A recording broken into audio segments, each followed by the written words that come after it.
Hello, it's Katy from What Katy Stitch here with a video showing you how to do whipped back stitch. So I've started with a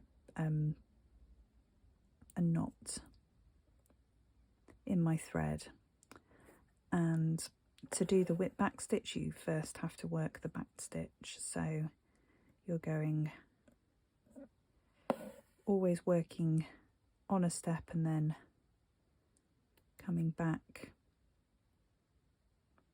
to go back down through the whole of the previous stitch. Now perhaps I should have drawn myself a line here to follow, so we might be on for having a bit of a wobbly line.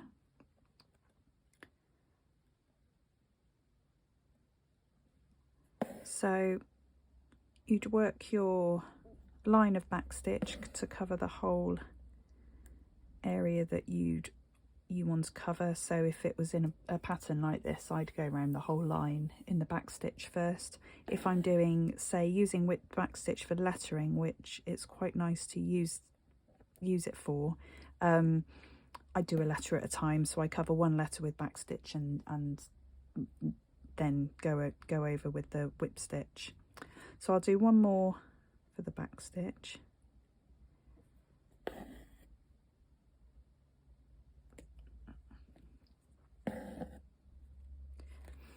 So to make this the whipped back stitch, I like to turn it so that the line is facing towards me, and you want to, if you're on a curved line, I'd always come from the inside out with my needle, and it's important to try and always go the same way. So say again for this line, I'd make sure I'd always be going from the inside to the out for the whole line. So to start yourself off, I like to come up at the end of one of my stitches. If I was doing a complete line, I would come up between two stitches. And now you run your needle between your thread and the fabric,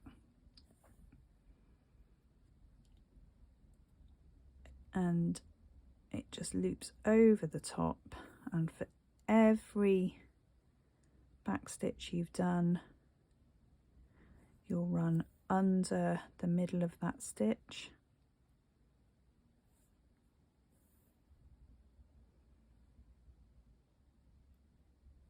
and you want to pull it tight but not super tight, so you start distorting your stitches, and then to finish down at the end of that stitch. So it gives a really nice raised line, which I think is perfect for lettering or a border. You could do it in two different stitches, two different colours rather, so maybe I'll do that now. Okay, so I've worked a short line of back stitch, and now I've rethreaded my needle with a contrasting thread, and you would work it in exactly the same way, going over all of your stitches, but what you'll see is that it gives a really pretty kind of rope effect, and it looks a little bit like baker's twine, I think.